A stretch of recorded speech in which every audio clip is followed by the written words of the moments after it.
नमस्कार प्रिय विद्यार्थियों। आज हम एक्सरसाइज 1.2 के बारे में बात करेंगे। एक्सरसाइज 1.2 तो उसमें पहला क्वेश्चन कहा है कि निम्नलिखित में कुछ कथन दिए गए हैं या निम्नलिखित में कौन से रिक्त समुच्चय के उदाहरण है। ये सब जो दिए गए हैं इसमें बताना है कि कौन रिक्त समुच्चय के उदाहरण है। रिक्त समुच्चय कहने का मतलब एम्प्टी सेट या शून्य समुच्चय कहते हैं।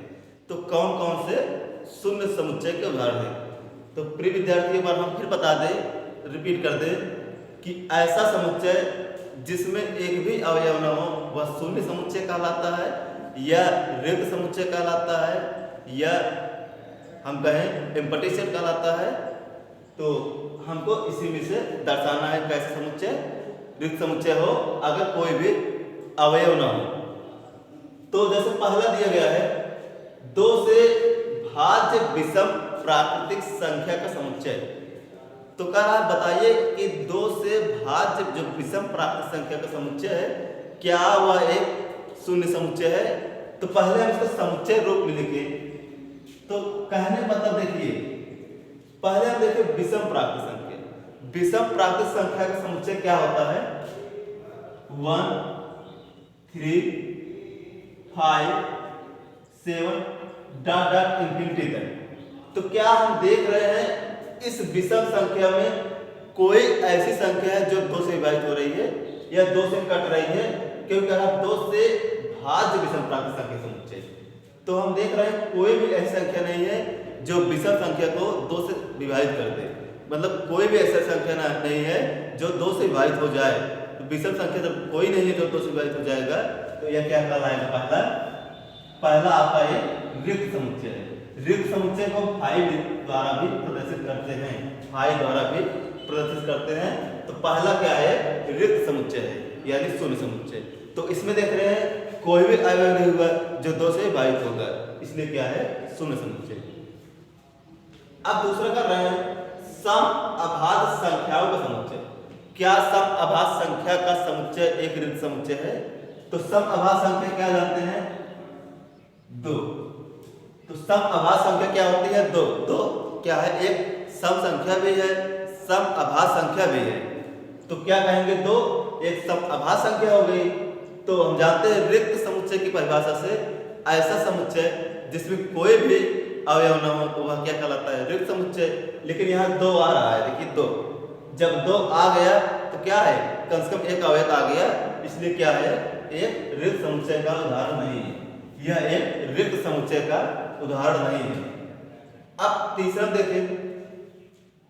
तीसरा कहा है x सच दैट x एक प्राकृतिक संख्या जब x क्या है 5 से छोटा हो रहा है और 7 से बड़ा।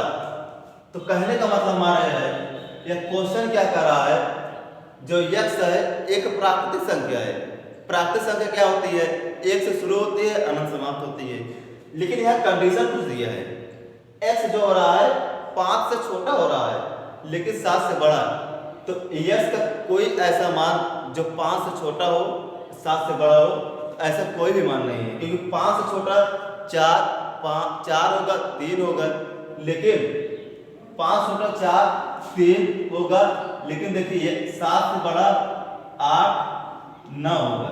तुम देख रहे हैं x कोई ऐसी संख्या नहीं है जो 5 से छोटी हो और 7 से बड़ी, क्योंकि 4 तो 5 छोटी है लेकिन 7 से बड़ी नहीं है। और यहाँ देख रहे हैं 8 जो है 7 से बड़ी है लेकिन 5 से छोटी नहीं है, इसलिए क्या है रिक्त समुच्चय का उदाहरण है। यह एक रिक्त समुच्चय का उदाहरण है। अब चौथा कर रहा है y सच दैट y किन्हीं 2 समांतर रेखाओं के उभयनिष्ठ बिंदु का समुच्चय। तो समांतर रेखाएं हम जानते हैं समांतर रेखाएं इस प्रकार होती हैं जिनके बीच की दूरी समान हो और एक ही दिशा में क्या हो या हो। तो देख रहे हैं इनमें एक उभयनिष्ठ बिंदु क्या है कह रहा है 2 समांतर रेखाओं का उभयनिष्ठ बिंदु। हम कह रहे हैं दोनों में कोई कॉमन ऐसा बिंदु नहीं है। अगर इस प्रकार होता कोई 2 रेखा तो यह क्या कहलाता है इसका उभयनिष्ठ बिंदु। लेकिन इसमें इस दोनों समांतर रेखाओं में कोई इभेनिष्ठ बिंदु नहीं होती है, इसलिए क्या है रिक्त समुच्चय। दो समांतर रेखाओं के बीच समुच्चय क्या है, रिक्त समुच्चय है। अब कह रहा है दूसरे क्वेश्चन में, कौन निम्नलिखित में कथन में से कौन सा समुच्चय परिमित है और कौन से अपरिमित, कौन सा समुच्चय परिमित है कौन से अपरिमित। जैसे पहला देखेंगे वर्ष के महीनों समुच्चय। वर्ष के महीनों समुच्चय क्या है, परिमित समुच्चय है कि अपरिमित। देखें कैसे, वर्ष के महीनों समुच्चय, तो परिमित समुच्चय डिफिनेशन एक बार फिर रिपीट कर दे तो क्या होता है परिमित समुच्चय या फाइनाइट सेट, ऐसा समुच्चय जिसमें अवयव संख्या निश्चित होती है, तो इस प्रकार का समुच्चय क्या होता है, परिमित समुच्चय। और जिस समुच्चय के अवयव निश्चित नहीं होते हैं उस समुच्चय क्या कहलाता है, इस प्रकार समुच्चय अनिश्चित समुच्चय। तो पहला देखेंगे वर्ष के महीनों समुच्चय। वर्ष महीनों समुच्चय या वर्ष में कितने महीने होते हैं, 12 ज्यादा महीने होंगे नहीं किसी वर्ष में, तो क्या होगा, यह निश्चित होगा, यह एक निश्चित समुच्चय होगा। क्यों होगा, क्योंकि वर्ष के जो महीने 12 होते हैं, तो 12 महीने ज्यादा होगा नहीं और 12 से कम भी नहीं होगा, एक वर्ष में 12 महीने ही होते हैं, तो क्या है निश्चित समुच्चय है। दूसरा कह रहा है 1 2 3 डॉट डॉट इन्फिनिटी तक, तो 1 से लेकर अनंत संख्या हो जा रही है जिसका कोई काउंट ही नहीं कर सकते हैं, तो दूसरा क्या हो जाएगा, अनिश्चित या अपरिमित समुच्चय। अपरिमित समुच्चय, इसके अवयव को हम काउंट नहीं कर सकते हैं, कोई निश्चित अवयव नहीं है क्योंकि यह इनफाइनाइट यानी अनंत तक है। तीसरा देखेंगे 1 से लेकर 100 तक, 1 से लेकर 100 तक है, तो देख रहे हैं 1 से 100 तक जो संख्याएं हैं एक निश्चित संख्या है, क्योंकि समुच्चय दिया है, कहा है 1 से लेकर 100 संख्याएं तक, यह कह सकते हैं 1 से लेकर 100 तक सभी प्राकृतिक संख्याएं हैं। इसमें जब प्राकृतिक संख्याएं हैं 100 तक है, कंडीशन दे दी है, 100 ज्यादा नहीं हो रहा है और 1 से कम नहीं हो रहा है, क्या है निश्चित या परिमित समुच्चय। यह भी एक परिमित समुच्चय है, यह परिमित समुच्चय नहीं है, यह परिमित समुच्चय है, यह भी एक परिमित समुच्चय है। सबसे बड़े धन पूर्णांक, सबसे बड़े धन पूर्णांक कहेंगे क्या हो जाएगा, 101 102 डॉट डॉट इन्फिनिटी तक।